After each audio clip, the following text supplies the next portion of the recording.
Hello दोस्तों, veterans नमस्कार। मैंने कल एक वीडियो बनाया था कि क्लॉज 12 एग्रीमेंट का 1993 का 17 के बारे में क्या कहा गया था और पेंशन अपडेशन को नकार दिया गया हाई कोर्ट चंडीगढ़ के द्वारा। मेरे कई लोगों को कमेंट आए, बोले साहब यदि ये बात सही है, ये तो बहुत ज़बरदस्त चीज़ है, इसका प्रूफ हो तो। प्रूफ क्या है? प्रूफ तो बहुत है उसके। और उससे पहले मैं आपको एक बताना चाहूँगा कि एक करमचंद बोला, साहब मैं ओल्ड एज में आराम कर रहा हूँ, आप इतने वीडियो दो से क्यों बना रहे हो? करमचंद यार, ऐसे तुम्हारे कमेंट से तो नहीं लगते तुम्हारी ओल्ड एज है। तुम तो ऐसे लग रहे हो जैसे कोई 17-18 साल के लोफर हो और गलियों में घूम रहे हो। खैर एनीवे, हमारा काम है, हम जिस काम के लिए लड़ रहे हैं। हम पेंशन अपडेशन लड़ते रहेंगे। तुम्हारे कमेंट से हम पे कोई असर नहीं पड़ता। लोग तो बार बार कहते हैं कि जवाब मत दिया करो, पर तुम डिजर्व करते हो जवाब होगा। अब ज़्यादा नहीं कहूँगा मैं। मेरे किसी व्यूअर ने कहा कि साहब इनका प्रूफ क्या है? दोस्तों, ये IBA के डेप्यूटी चीफ एग्जीक्यूटिव एक सर्कुलर निकालते हैं। किसको निकालते हैं? वो सारी बैंकों के CMDs को निकालते हैं और उसमें कहते हैं extract of judgment is reproduce below. यानी जो चंडीगढ़ हाई कोर्ट का जजमेंट था उसको हम नीचे रिप्रोड्यूस कर रहे हैं। इसमें आता है क्लॉज 12।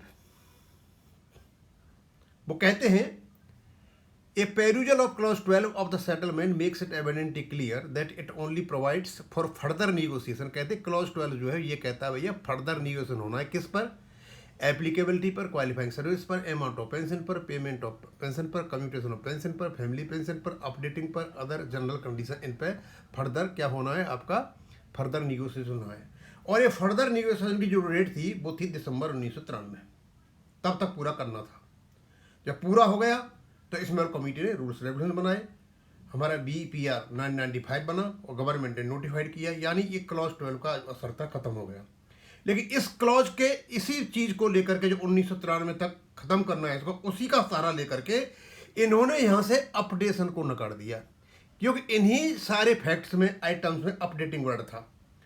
यदि वो ये कहते फाइनल हो गया तो एग्रीमेंट के आधार पर उनको अपडेशन करना पड़ता। लेकिन उन्होंने दूसरी लाइन पकड़ी कि इनको बेवकूफ बनाओ और बोलो भैया ये तो अभी अंडर निगोसिएशन है। अब समझ में नहीं आता, यदि ये अंडर निगोसिएशन है 1993 का एग्रीमेंट, तो भाई तुम्हारे रेगुलेशन कैसे बने? बैंकों ने इसको अप्रूव कैसे किया? इसका सरकार ने नोटिफिकेशन कैसे निकाला? उसके बेस पर आप पेंशन कैसे दे रहे हो यदि ये निगोसिएशन में है तो? और यदि ये चीज हमें सब मिल रही है और ये सारे काम हुए, फिर निगोसिएशन में नहीं है। सबसे बड़ा धोखा हाई कोर्ट चंडीगढ़ ने बैंक पेंशनर्स को दिया। एक बात। दूसरी बात, ये क्लॉज 17, क्योंकि इसका जो निगोसिएशन हो रहा था ये IBA और खास करके उस समय मेन जो पार्टी थी AIBEA था और दूसरे एक और घटक दल थे, UFBU नहीं था। उसमें क्लॉज डला हुआ था कि कोई भी क्लॉज का इंटरप्रिटेशन चाहिए तो आप जाओगे किसके पास? IBA के पास, AIBA के पास। जब रेगुलेशन और रूल्स बनाओगे, स्मॉल कमेटी के लिए हदायत थी ये परमानेंट नहीं थी। ये भी जब आपका रेगुलेशन बन गया उसके बाद तो कहीं जाने का सवाल ही नहीं उठता। जब रेगुलेशन बन गया, बैंकों ने अप्रूव कर दिया, स्टेटरी बॉडीज ने, भारत सरकार ने नोटिफिकेशन निकाल दिया जिसके बेस पर आप पेंशन ले रहे हो, तो 17 तो खत्म हो गया। अब कोई इंटरप्रिटेशन होता है कानून का तो वो तो कोर्ट में जाएंगे ना। ये भी एक सहारा लिया गया कि क्लॉज 17 का वो ये कहता है कि भाई आप उनके पास जाओ, और कहते यही कारण था सिंगल जज को इस क्लॉज ने कंपेल किया अपीलेंट को, जाओ तुम और वहां जाओ, किनके पास? IBA के पास जाओ, AIBA के पास जाओ और अपनी मांग उनके पास रखो। कमाल का हुआ था दोस्तों। जिसने भी मेरे से पूछा था ये कमेंट डाल करके, कईयों ने पूछा, ये इसका सबूत है। ये के उन्नी Krishnan deputy chief executive IBA के हैं, इनके सिग्नेचर हो रहे हैं, इन्हीं का लेटर सर्कुलर निकाला हुआ है, सारी CMD जो लिखा है, और वहीं से मैंने extract of the judgment reproduce, ये इन्वर्टेड कोमा लगे हुए हैं और इन्वर्टेड कोमा जो बीच बीच में से मैंने ले रखा है, सारा का सारा ये चंडीगढ़ हाई कोर्ट का फैसला है। अब अभी तक तो इसकी झलक माननीय सुप्रीम कोर्ट में नहीं दिखाई दी है, क्योंकि सिविल अपील है। चंडीगढ़ हाई कोर्ट का जो फैसला है अभी तक चला हुआ है। अब इन लोगों को मिला या नहीं मिला, अदरवाइज ये ऐसा सबूत है, जो आईबीए के सीईओ हैं उनसे पूछा जाए भाई, क्या 2012 में और 2015 में क्या क्लॉज 12 और क्लॉज 17 इफेक्टिव थे, ऑपरेटिव थे, इनऑपरेटिव थे? वो खत्म हो चुके थे कि चल रहे थे? जब खत्म हो चुके थे तभी तो आपका रेगुलेशन बना, तभी तो हम पेंशन ले रहे हैं। और जब ये सब कुछ हो गया था, खत्म हो गए थे, फिर कोर्ट ने इनका सहारा लेकर के इनको ऑपरेटिव बताते हुए पेंशन अपडेशन कैसे हो, ये कोर्ट के सामने रखा जाए। अब मुझे पता नहीं है रखेंगे या नहीं रखेंगे, क्योंकि हमारे जो बैंक पेंशनर्स हैं, चाहे वो संगठन बना करके जो बैठे हुए हैं, उनको अपनी पब्लिसिटी करनी होती है।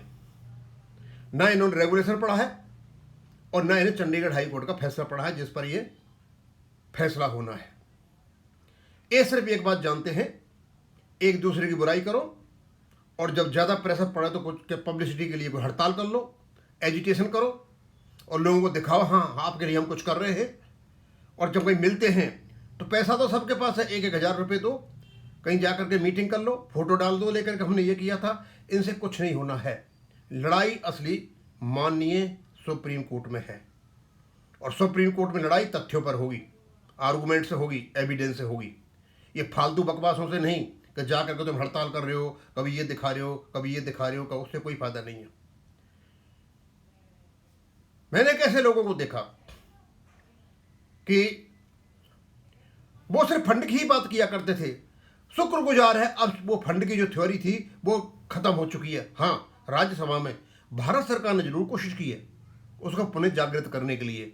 Improved profitability, increased capital adequacy ratio, capital जो क्या नाम एडिक्वेसी का रेशियो, कोशिश की है उन्होंने उलझाने की। अब भाई ये तो सारा का सारा वकीलों का खेल है सुप्रीम कोर्ट में। अब वो कैसे वकील खेलेंगे कैसे नहीं खेलेंगे वो देखा जाएगा। और हम तो बार बार ये बता रहे हैं कि काफ़ी ऐसे फैक्ट्स हैं हमें सपोर्ट करते हैं, आईबीए को, यूएफबीयू को, बैंकों को और सरकार को गड्ढे में डालते हैं, बशर्ते कि हमारे वकील अच्छी तरह से तैयार होकर के जाएं। जैसे मैंने वीडियो में बताया था कि अभी तक लोगों को यही पता नहीं है कि बेसिक पेंशन और एडिशनल पेंशन क्या है, और जो अनेक्शर 1 है उसमें किस प्रकार का कैलकुलेशन है। जब उन बेसिक चीज़ों को नहीं जानोगे तो बड़ा मुश्किल है। और यदि आपकी सिविल अपील है, चंडीगढ़ हाई कोर्ट का जजमेंट के ऊपर चल रही है, तो ये बात जरूर जानना जरूरी है कि क्लॉज 12 को एक्टिव माना गया था 2012 और 2015 में, और 17 को माना गया एक्टिव। उसी का सहारा लेकर के बैंक पेंशन अपडेशन का सर्वनाश किया गया था। ये सुप्रीम कोर्ट के नॉलेज में लाना जरूरी है। इसका मैंने यहाँ प्रूफ भी डाल दिया है। और ये लेटर है किसका? उन्नी कृष्ण साहब का लेटर लिखा उन्हें सारी सीएमडीज को। किसी को चाहिए तो इसको मैं प्रोवाइड करा सकता हूँ। ये क्या नाम अपने शुक्ला साहब के पास भी ये लेटर है, और इस प्रकार हुआ था दोस्तों। और मैं आपको बताना चाहता हूँ, एक्चुअल तो हमें पता नहीं है, लेकिन हमें यूट्यूब से पता चला कि जो पीएलआई का मैटर है वो दिल्ली हाई कोर्ट में पहुँच चुका है। हाई बॉक उसको दिल्ली हाई कोर्ट में ले गए। अब उनकी पिटीशन में तो क्या लिखा है ये तो पता चलेगा। या तो यही लिखा है कि भाई हमने कहा था कि बैठ करके इसको मामले को सुलझाएं, या ये कहा गया है कि मतलब बैंक के प्रॉफिट को अनावश्यक रूप से हड़पा जा रहा है। दोनों में फ़र्क है। ये किस प्रकार लेकर के आते हैं, किस प्रकार लेकर नहीं आते हैं, वहाँ पता चलेगा। और बहुत सारी चीज़ें हैं, लेकिन हमारे वकीलों को एकदम वेल इक्विप्ड होकर के माननीय सुप्रीम कोर्ट में जाना पड़ेगा। वह किसी प्रकार का प्रश्न हो सकता है, किसी प्रकार का क्वेश्चन हो सकता है, और थोड़ा सा भी ऊपर नीचे हुआ तो मामला खराब हो सकता है। इस पर बिल्कुल न रहे कि उन्होंने कह दिया your arguments are relevant, if you have not paid as per regulation you will have to pay. क्योंकि जो पीएनबी ने अपना एफिडेविट दिया वो यही कह रहे हैं हम रेगुलेशन के अनुसार पेमेंट कर रहे हैं, और वो कोशिश भी कर रहे हैं उसमें दिखाने की। लेकिन उसके एफिडेविट को अच्छी तरह से पढ़ना है। वो झूठ का पुलिंदा है, जैसे आईबीए ने माननीय सुप्रीम कोर्ट ने झूठ बोला है, और संसद में, लोकसभा राज्यसभा में जैसे वित्त मंत्री, राज्य मंत्री ने झूठ बोला है। अब इसको तो और मैं ज़्यादा क्या कहूँगा आपसे, इसको मैं यहीं ख़त्म करना चाहूँगा। और थैंक यू, धन्यवाद।